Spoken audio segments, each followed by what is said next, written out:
Hello everyone, welcome back to Branching Sickness. It's been a while, hasn't it? I didn't know if you knew this, but Branching Sickness update, I think it was like for the longest time, like the most popular video on my channel, which is kind of crazy to me. Anyway, if you enjoyed the video, please like and subscribe. Links to the Branching Sickness stuff, well, actually, probably won't be down below because I don't think they have a Steam page. If they do have a Steam page, I'll link it down below. If they don't, it's whatever. But let's just start this off. Branching Sickness Project Development Update Winter 2026. I'll be completely honest, I've tried to write this thing multiple times since the start of January. Each time, either what I write about seems too small or narrow in scope. What I write about becomes obsolete too quickly because the team is working so well in the background. I change my mind on whether I want to share certain things or not cooked enough, / don't want to reveal some things too early, / not in a good enough spot to where I want to share. So I'm going to write a bunch of things down, and what you guys will end up seeing will probably be the most organized version of the ramblings of a busy, albeit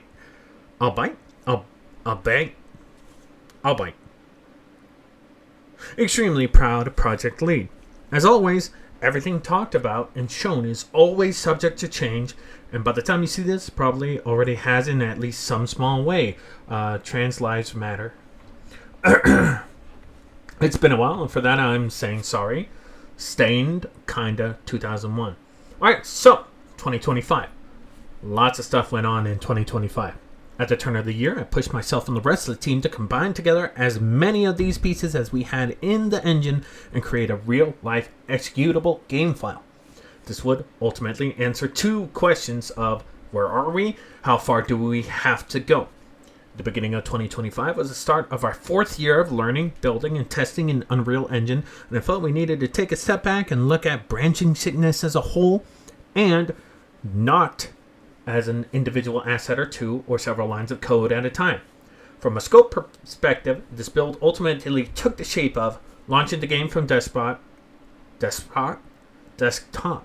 online subsystem initialization, sign into Steam, party creation, party displayed in the main menu, navigating menus, selecting a test map, loading in, finding a few enemies, weapons, grenades, equipment, returning to the main menu. This represents excluding online co-op, a rough, albeit small, estimation of what the final game will feel like. A vertical slice, if you will. Q. Does our existing code base foundation allow us to expand and make more content? Weapons, equipment, grenades, AI, player actions, and abilities in an efficient way, and do all these things work? Answer: kinda. Or kinda. In the strictest technical sense of the word, this test was successful. Everything was completed and all these boxes were checked.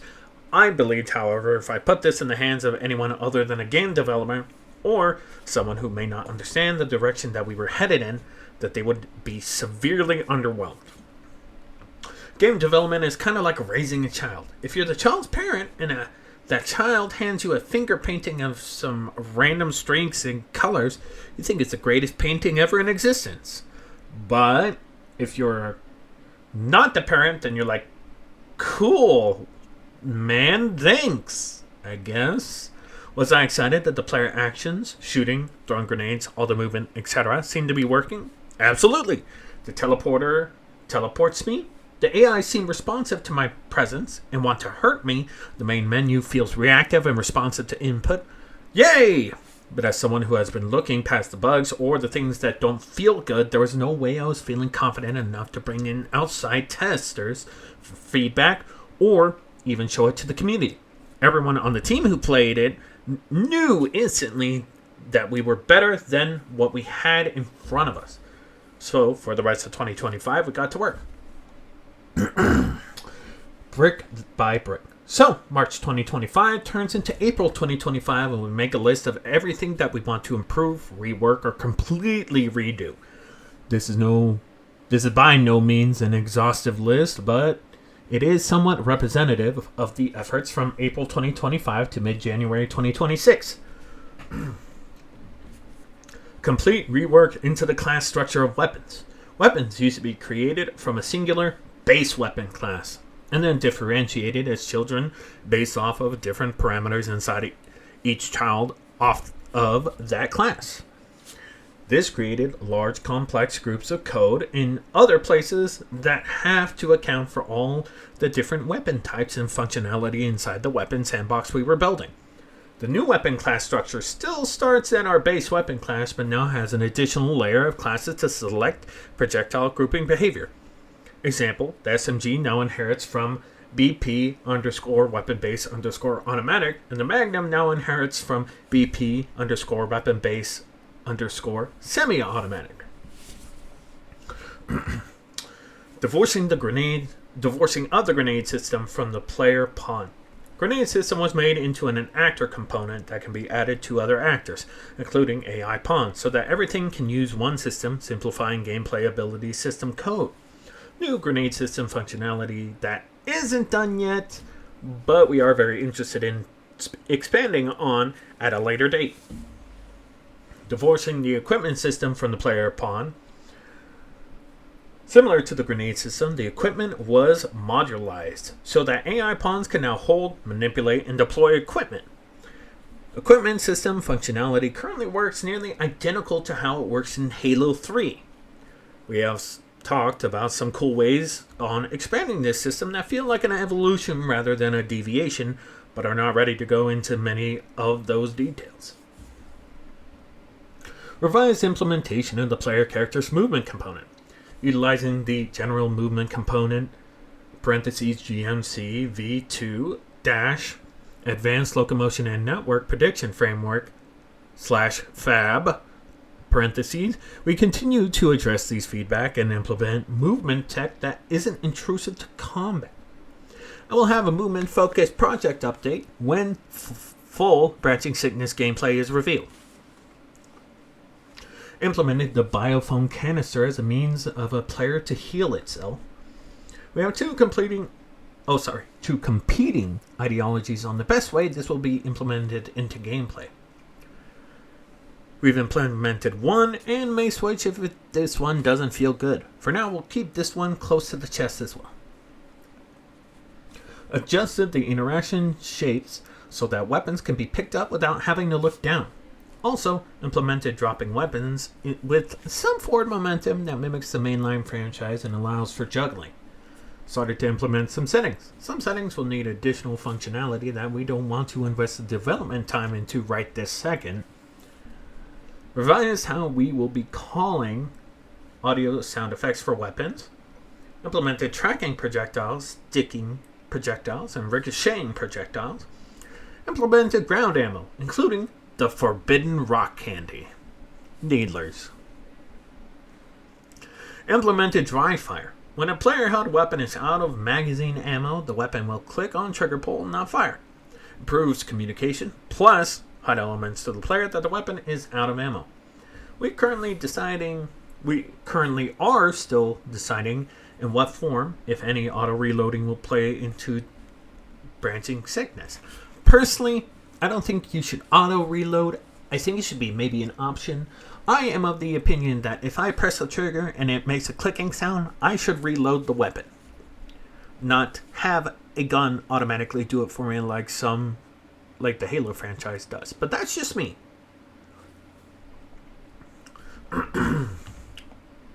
And more. And it would be ridiculous and frankly too technical and spoilery to list all the stuff the team has accomplished these past 12 months here for you now, so I won't. But when we're finally comfortable in showing you what we have to do, remember that most of it was possible from the work I completed in re-strengthening the game's foundation in 2025. Reworks like this make it possible to have a game that not only performs well, rip-around prices, but also feels good to play. This project is an investigation into how to make a real game that thousands and thousands will hopefully play one day. We're just figuring out how to get there. And we had the level 1 crook, as branching sickness, level 35 boss, the new branching sickness. So they want to get to the boss. Alright, enough talk. Let me see something. Okay. Only a little bit.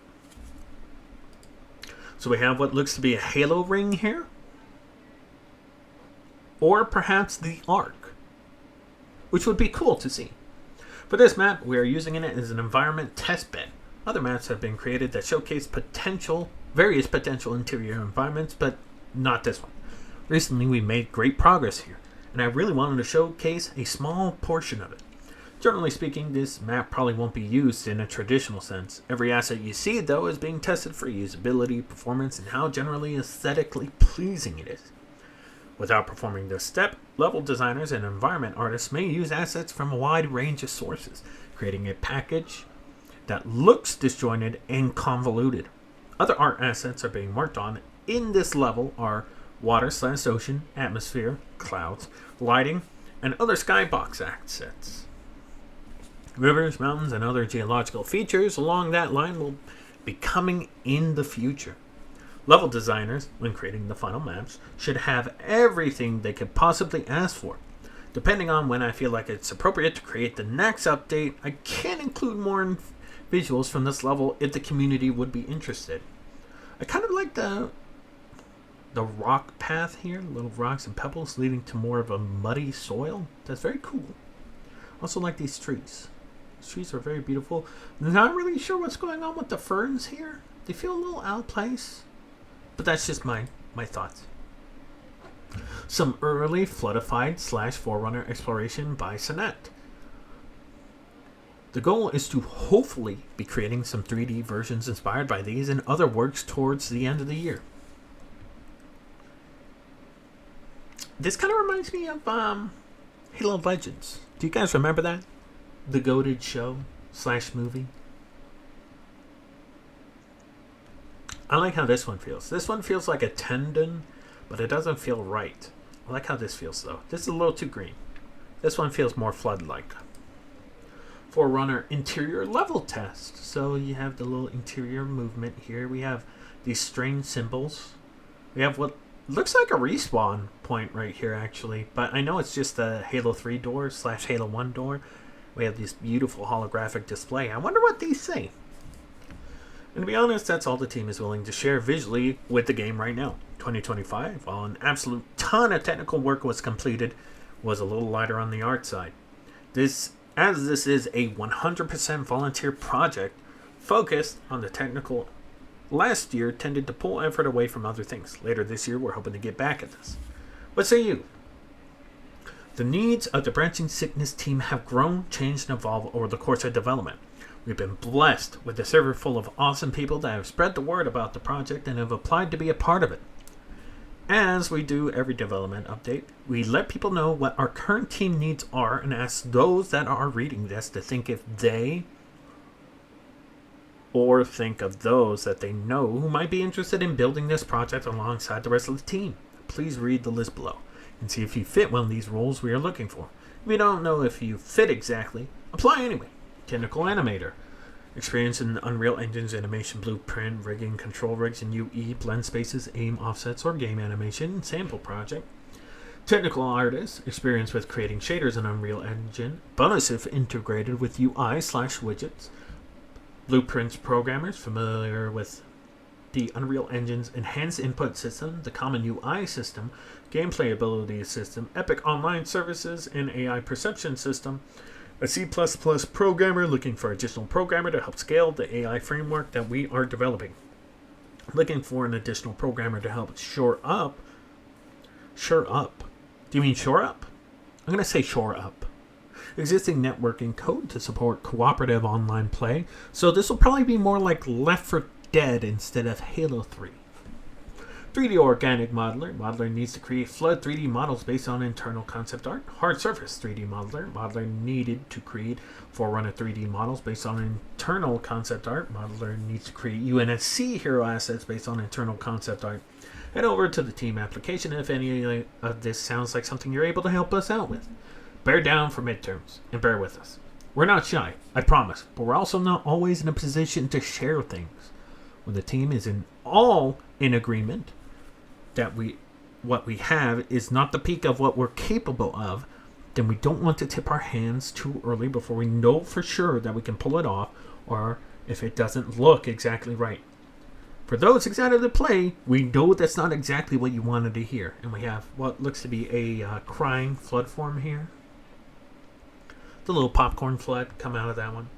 Cute question. This is year 5 of Branching Sickness's development. How much longer do you need? Answer. Longer. Because we know we can do better. We know there's a code that we can write better now than when we wrote it years ago, which gives you better performance. There's art we know we can make better now that will give you better immersion. Every time we look at what's in the build, we see areas we can improve in. With the flexibility to set our own release schedule, we're using this project not just to release a fun game, but to teach ourselves how to be the best game developers we can possibly be. We know all you care about is question, when can I play the game? Answer, not sure, but we're getting closer every day. Bye for now, and thanks for being a great community. Sadira. And we got the little X thing here if you want to. I'm probably going to put that down in the description below. So if you enjoyed this video, I hope you did. Even if you didn't enjoy the video, that's perfectly fine too. We all have our different opinions on everything. Like and subscribe. I will be putting down below the Branching Sickness YouTube channel and this tweet. If they want you to join the Discord, I will ask. I will put it down in the description if you guys are interested. If they don't let me post it, then that's totally okay. You can probably find it on their YouTube channel. But so far, I like seeing some progress. I know some people are like, oh my god, the game's not ready yet. Guys, these guys are like volunteers, and they're working for free to bring in a game. We can give them a little time. It isn't like the Isle or like Wings of Dawn where the devs get paid. These guys are doing it for free right now. They're 100% a volunteer team, and until the game releases, they're not really getting paid. So I need you all to understand to be just a bit patient. Just a bit patient. But so far, my final thoughts. I like seeing the new progress. I like knowing that this game isn't dead in the water. I understand it was a very quiet year last year. However, it felt like there was nothing going on. But seeing this update, it's great that there's a lot actually being worked on, and they are still working on things. And it isn't just, oh, hey, we're still working, see you later. They're like, hey, we know it's been a while, but we are working. I promise. Here's some proof. But yeah, hope you guys enjoyed, and I'll catch you in the next one. Peace.